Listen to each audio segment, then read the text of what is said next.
As people who have been refreshed, we live refreshed. As we see and experience sickness and suffering in the world, as we're in touch with anxiety and uncertainty, we know that we've been equipped and enabled by Jesus to be used by Him to make a difference in the world, to change the world. We're not miracle workers like Jesus. None of us has the power or authority to say a word and heal ourselves or anybody else. But with our humble dependence and confidence in Jesus, with our confidence knowing that He will refresh the world in His good time, we can be used by Him to make a difference. In this season at the moment, we are feeling the longing for the world to be refreshed. We are seeing changes.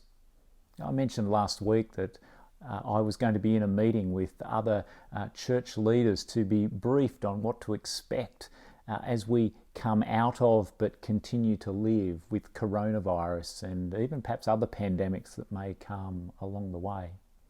This week we've started to talk about relaxing social distancing, but what will that actually look like? Will everything just go back to the way that it was? We're going to keep feeling this longing for the world to be refreshed.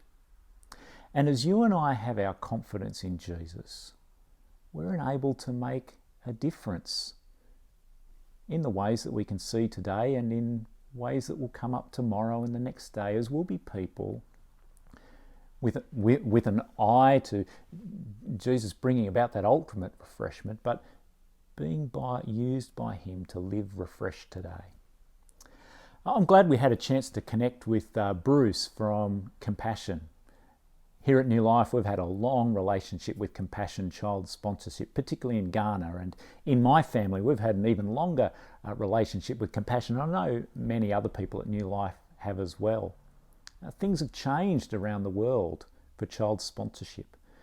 More than ever, we need people who are making that connection and that partnership and that commitment to vulnerable children in vulnerable communities who can be shown the love of Jesus.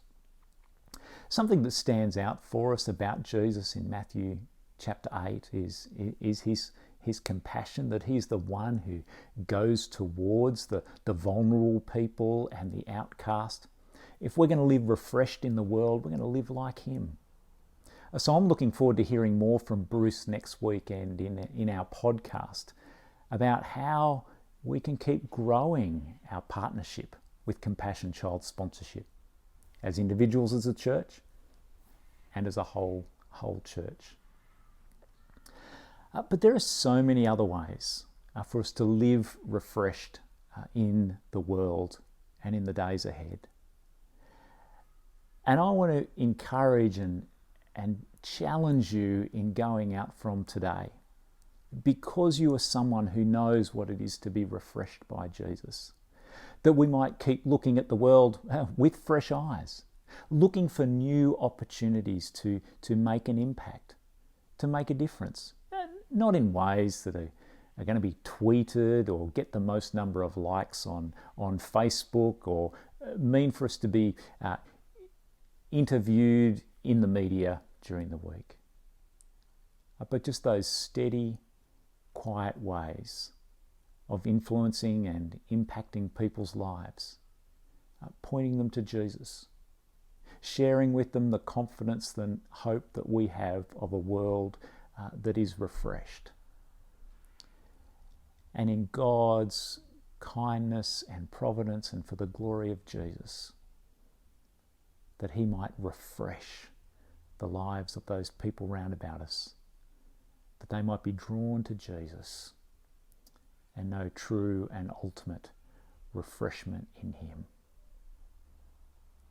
Have a great rest of the day, and look forward to catching up with you through the week in different kind of ways.